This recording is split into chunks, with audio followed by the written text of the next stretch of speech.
Bonjour à toutes et à tous, ou bonsoir, je suis Sébastien DSM et après avoir été à l'étranger pour vous parler des jeux télé, je vais donc rester cette fois-ci en France pour vous parler d'un jeu 100% français.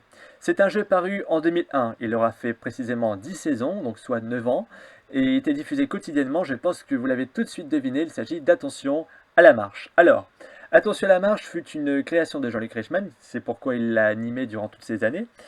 Et comme il présentait à l'époque Les Amours entre 1995 et 2000, il proposa à France 2 l'idée de faire Attention à la marche.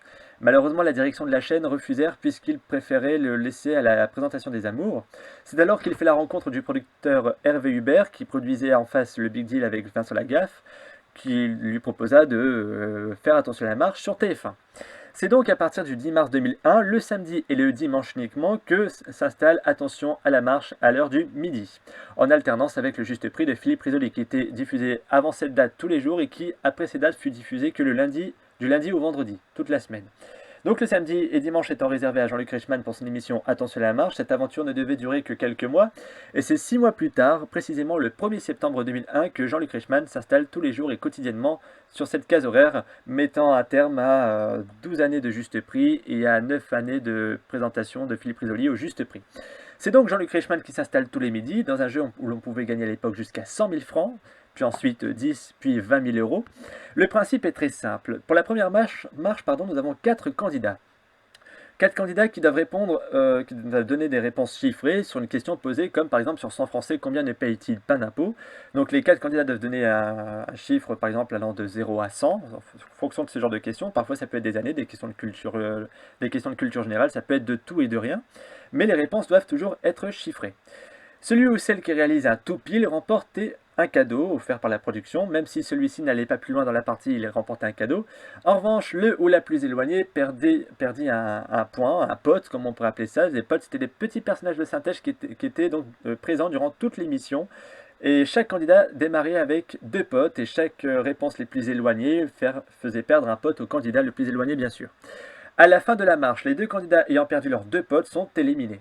On joue alors la deuxième marche, qui était le principe de base, le jeu du plus ou du moins, où le but étant de, une fois que l'un ait donné une réponse chiffrée, l'autre doit dire si c'est plus ou si c'est moins. Si celui qui a la bonne réponse ou qui a raison, on va dire, fait monter son pote et jusqu'à la découverte totale de son pote, une fois qu'il est découvert intégralement, il est qualifié pour la montée des marches. Seul le candidat donc, gagnant qui est qualifié pour la montée des marches, le deuxième étant éliminé. Donc il joue la montée des marches. Il démarre sur l'une des premières marches avec la somme automatiquement offerte qui était de 250 euros, puis une question avec 2 réponses chiffrées lui était proposée. S'il donne une bonne réponse, il monte sur la marche suivante et remporte 500 euros. Pareil, question suivante, 2 possibilités de réponse, une bonne réponse, on double encore la mise. Si malheureusement il donnait une mauvaise réponse, il montait quand même sur la marche suivante, mais restait à la somme qu'il avait précédemment acquis.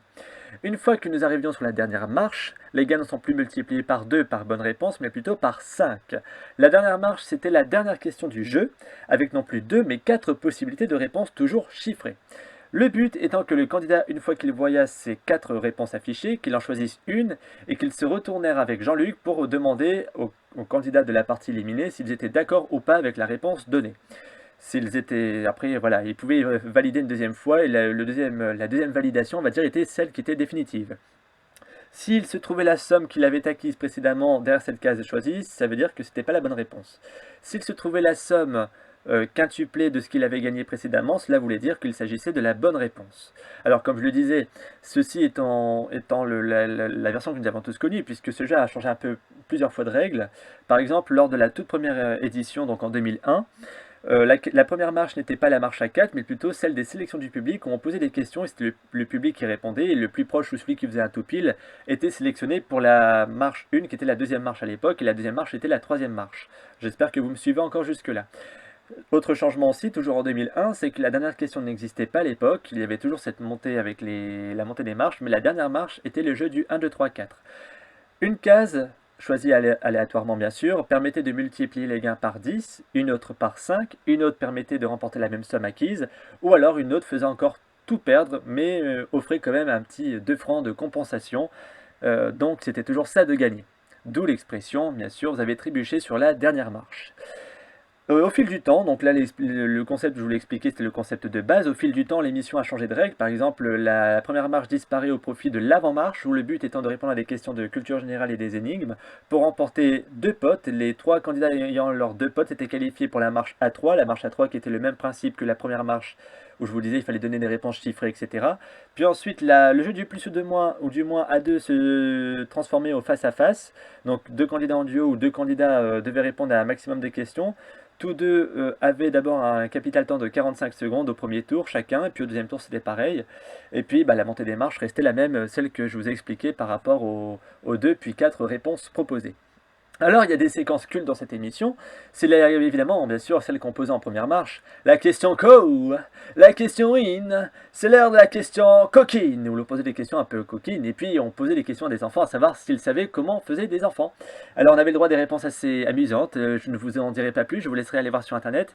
Cette émission fut arrêtée en 2010 suite au succès de Tout le monde veut prendre sa place, pardonnez-moi, sur France 2, l'émission de Nagui arrivée en 2006 puisque le jeu Attention à la marche rencontrait un énorme succès durant ses 5 premières années, mais une fois que Tout le monde veut prendre sa place a pris la relève sur France 2, Attention à la marche s'est beaucoup décliné jusqu'à laisser sa place au 2 coups de midi le 28 juin 2010. Voilà.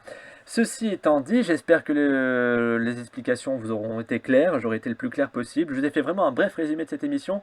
Il y en a beaucoup sur internet pour les nostalgiques comme vous et moi qui aimons cette émission toujours avec le temps.